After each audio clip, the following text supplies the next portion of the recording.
نبی پاک صاحب الالاق سید عالم صلی اللہ علیہ وسلم نے فرمایا کہ ایک شخص رات کو ارادہ کر کے سویا تھا کہ سویرے تہجد پڑھوں گا۔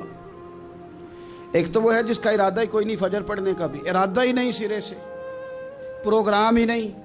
اس کو پتہ چل گیا کہ ڈاکٹر نے کہا تھا 7-8 گھنٹے سونا ہے، تو اب وہ ٹائم دیکھ رہا ہے 2 بجے سو رہا ہوں، 10 بجے اٹھ جاؤں گا۔ اس کی بیچ میں نیند ہے، صحت ہے، ڈاکٹر کی تنبیہ ہے، پر فجر تو شامل ہی نہیں۔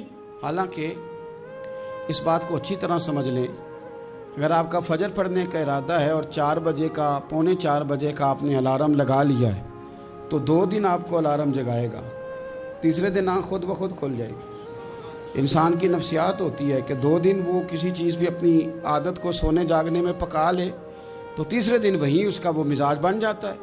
تو اگر نیت ہی نہیں، ارادہ ہی نہیں، پروگرام ہی نہیں، تو کیسے آنکھ کھلے گی؟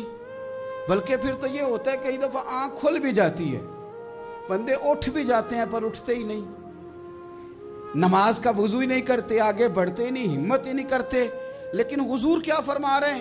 کریم محبوب علیہ السلام فرمانے لگے جس کا تہجد پڑھنے کا ارادہ تھا لیکن نیند غالب آ گئی، اٹھ نہیں سکا۔ حضور فرماتے ہیں نیند تو اب اس نے پوری کر ہی لی ہے نا، پر ارادہ تھا تہجد پڑھنے کا۔ تو محبوب فرماتے ہیں نیند رب کی طرف سے صدقہ ہو گئی اور تہجد کا بھی اللہ نے ثواب عطا فرما دیا۔ ارادے صاف کرے، پکے کرے، نیتیں کھری رکھے، نیت صاف رکھے، اخلاص پیدا کرے، تو پھر تو گھر میں بیٹھے بیٹھے بڑی نیکیوں کا ثواب ملتا ہے۔ پھر تو اپنے گھر کے اندر موجود رہنے پر بھی اسے بڑے بڑے لمبے سفروں کا ثواب ملتا ہے۔ حضرت انس بن مالک رضی اللہ تعالیٰ عنہ فرماتے ہیں ہم تبوک سے واپس آ رہے تھے تو نبی پاک علیہ السلام نے فرمایا ہمارے کچھ بھائی ہیں بھائی جو بیٹھے مدینے میں ہیں، پر ہم نے جو گھاٹی بھی طے کی، جو سفر بھی طے کیا، وہ ہمارے ساتھ ہی تھے۔ بیٹھے کہاں ہیں؟ مدینے میں، پر ہم نے جتنا سفر طے کیا وہ ساتھ ہی تھے۔ حضرت انس بن مالک کہتے ہیں ہمارے تو کان کھڑے ہو گئے کہ بیٹھے بھی گھر ہیں اور ہمارے ساتھ ہیں۔